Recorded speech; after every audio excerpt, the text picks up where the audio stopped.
معتزلہ فرقے کا عالم تھا، ابن ابی الحدید نام تھا، نہج البلاغہ کی شرح لکھی ہے، اور اس کے اندر اس نے صاف صاف لکھا ہے کہ اسلامی فقہ جتنی بھی ہے وہ سب حضرت علی سے آئی ہے۔ اور اس کے بعد اس نے چاروں فقہوں کو بہت تفصیل سے لکھا ہے کہ امام ابو حنیفہ شاگرد ہیں امام جعفر صادق کے، اور وہ شاگرد ہیں اپنے باپ کے، اور وہ شاگرد ہیں اپنے باپ کے، اس طریقے سے سلسلہ حضرت علی تک پہنچایا ہے۔ اور امام مالک کو لکھا ہے کہ وہ امام ابو حنیفہ کے شاگرد ہیں،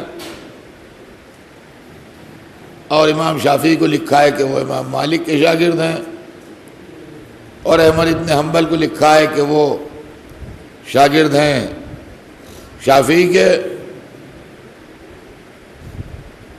اور ایک سلسلہ اور بھی لکھا ہے ان کی شاگردی کا کہ وہ اکرمہ کے شاگرد ہیں، اکرمہ ربیعہ رائی کے شاگرد ہیں، ربیعہ رائی ابن عباس کے شاگرد ہیں، ابن عباس علی کے شاگرد ہیں۔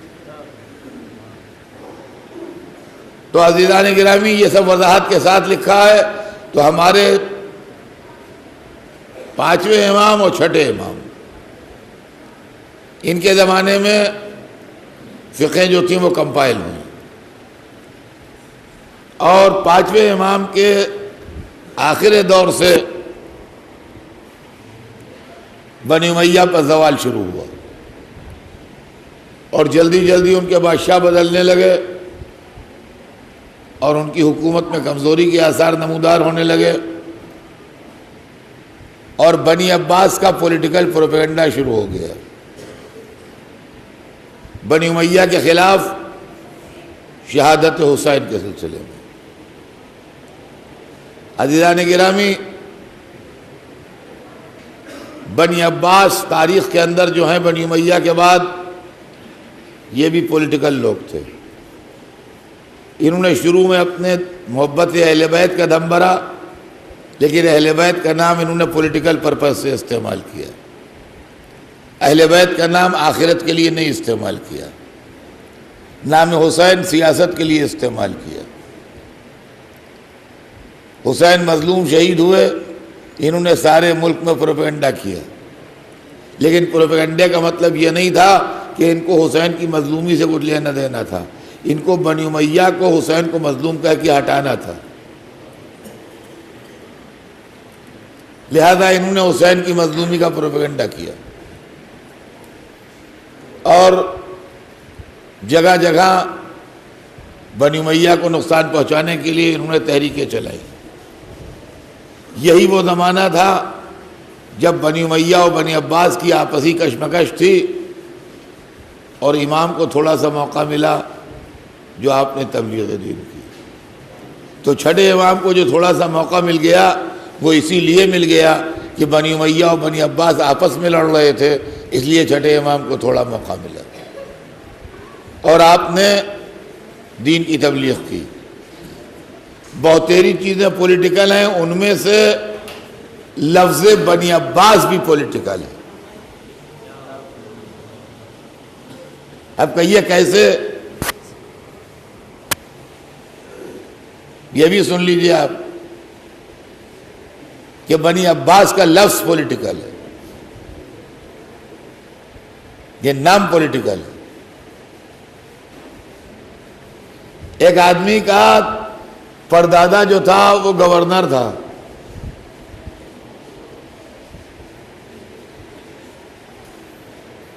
دادا بزرگ، اور باپ اس کا تھانے دار تھا۔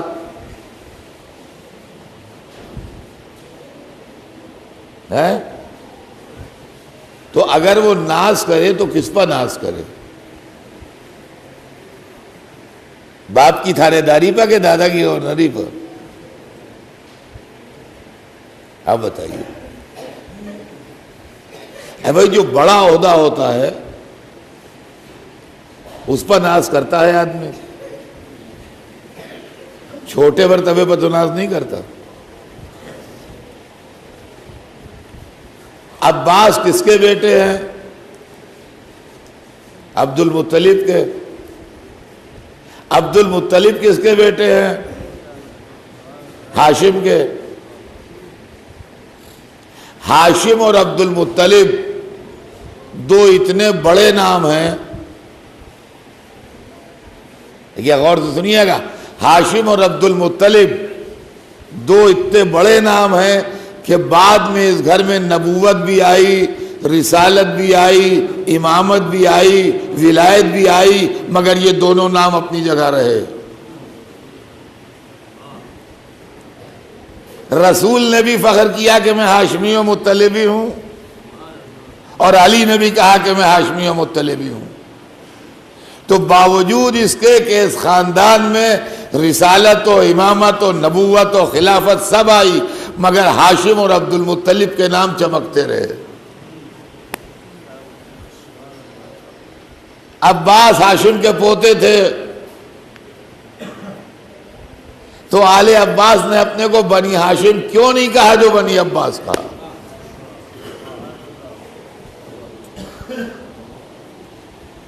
اچھا، عباس جو تھے رسول کے چچا، ان کی کوئی خدمت اسلام نہیں تھی بہت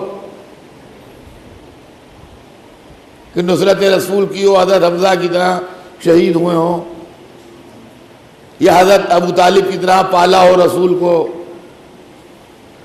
بلکہ تاریخ میں ان کا کھٹا میٹھا کیریکٹر ہے۔ ابو سفیان سے دوستی بھی تھی، اللہ بخش ہندہ صاحب سلامت بھی تھی، میں کیا بتاؤں آپ کو، بہت دنوں کافر بھی رہے۔ اس کے بعد بھی آپ اپنے کو ابن عباس کی نسبت سے بنی عباس کہہ رہے ہیں، بنی ہاشم نہیں کہتے۔ کبھی آپ سوچئے راز کیا ہے؟ یہ نام ہی پولیٹیکل ہے، اس لیے کہ اگر بنی ہاشم کہیں گے اس کو یہ سمجھ لیجئے کہ یہ ہمارا خاندانی گھر ہے، بڑا والا دادا نے بنوایا تھا، پردادا نے، اب ان کے وارث ہم ہیں۔ تو جب یہاں کرسیاں لگائی جائیں گی، دربار سجے گا، تو بیچ کی چیئر پر ہم بیٹھیں گے۔ آپ بھی رشتے میں ہیں، کرسی آپ کو ملے گی مگر ادھر ملے گی، ادھر ملے گی، یا نہیں ملے گی، یا ہم بیٹھیں گے، اس لیے کہ ہم ڈائریکٹ ڈسینڈنٹ ہیں۔ آپ کا دل چاہتا ہے بیچ کی چیئر میں بیٹھنے کا، آپ نے کہا ہم اس گھر میں رہیں گے نہیں، اپنا الگ بنوائیں گے، الگ بنوائیں گے، الگ بیٹھیں گے۔ یہی معاملہ بنی ہاشم و بنی عباس کا بھی ہے کہ اگر وہ اپنے کو بنی ہاشم کہتے تو بیچ کی کرسی پر اولاد فاطمہ بیٹھتی، یہ انہیں گوارا نہیں تھا۔ اور ہمایا آپ نے، یہ ہے چکر اصل میں، یہ سب تاریخ کے دھندلکے ہیں جو عام طور سے نہیں بیان ہوتے ہیں۔ میں آپ سے کیا کیا سناؤں کہ کیا کیا پولیٹیکل ہے، کیا کیا پولیٹیکل ہے، اور میرے پاس ہر ایک چیز کی دلیل ہے، بے دلیل بات نہیں کرتا میں کہ زبردستی کسی پہ الزام لگا دوں۔ اے حضور، یہ تو یہ رکھیے، لفظ خلفائے راشدین پولیٹیکل ہے،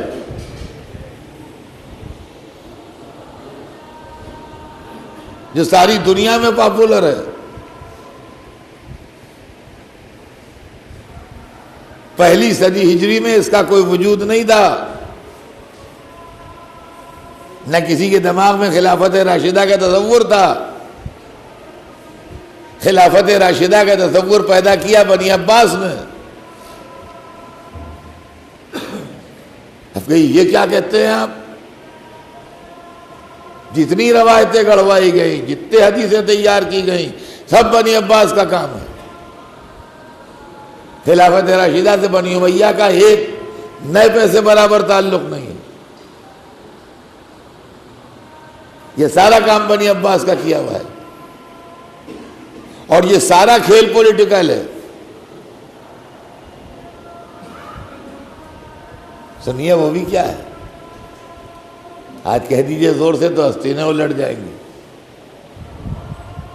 لیکن سوال یہ پیدا ہوتا ہے کہ میں جو کہتا ہوں تاریخ کی ثبوت کے ساتھ کہتا ہوں، میں نہیں کہتا ہوں بنی عباس نے حکومت لی تھی بنی امیہ سے، لہذا ان کو بنی امیہ کی مخالفت مست تھی۔ بنی امیہ کو برا کہنا ان کے لیے ضروری تھا اپنے سروائیول کے لیے۔ بنی امیہ کنڈم کرنا اپنے سروائیول کے لیے ان کو ضروری تھا سیاسی اعتبار سے۔ بنی امیہ کی حکومت پہلی صدی ہجری میں تھی،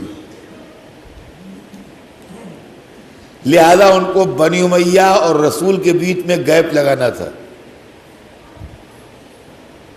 اس لیے کہ اگر شروع سے وہ مخالفت کرتے ہیں تو حق علی کا بنتا ہے،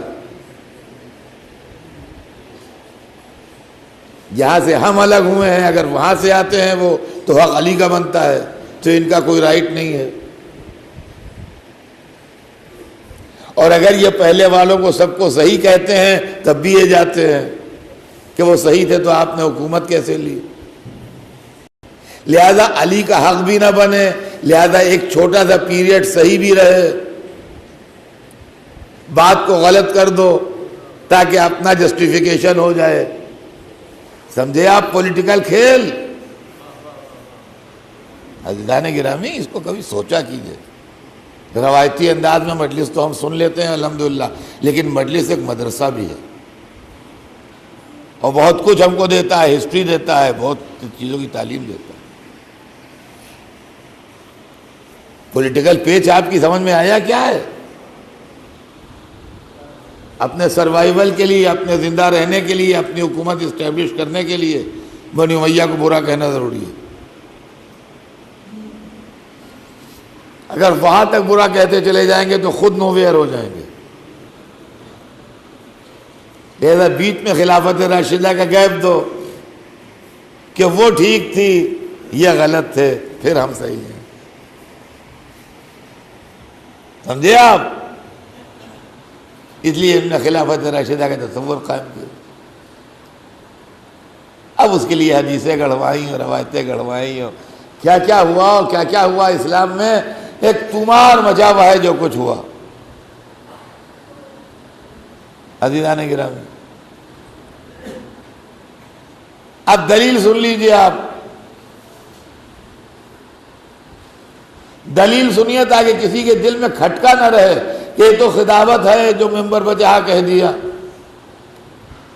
نہیں، ممبر بہت رسپانسبلٹی کی جگہ ہے، وہاں ایک حرف بھی ادھر ادھر نہیں کہنا چاہیے۔ علی کی شہادت کے بعد 70 برس تک بنی امیہ نے ممبروں پر علی کو برا کہا ہے، اور کسی ایک علاقے میں نہیں کہا ہے، پورے ملک میں کہا ہے، جہاں جہاں تک مسلمانوں کی سلطنت کہلاتی ہے وہاں وہاں کہا ہے۔ تو پورے ملک میں جہاں جہاں مسلمانوں کی سلطنت تھی وہاں علی برے کہے گئے ہیں، ہر جمعے میں، ہر جماعت میں، ہر عید میں، ہر بقرعید میں، ہر خطبے میں۔ سوال یہ پیدا ہوتا ہے کہ اگر رسول کے زمانے سے خلافت راشدہ کنسپٹ تھا تو یہ کیسے مسلمان تھے جو علی کو خلیفہ راشد بھی کہتے تھے اور ممبروں پر برا بھی کہتے تھے؟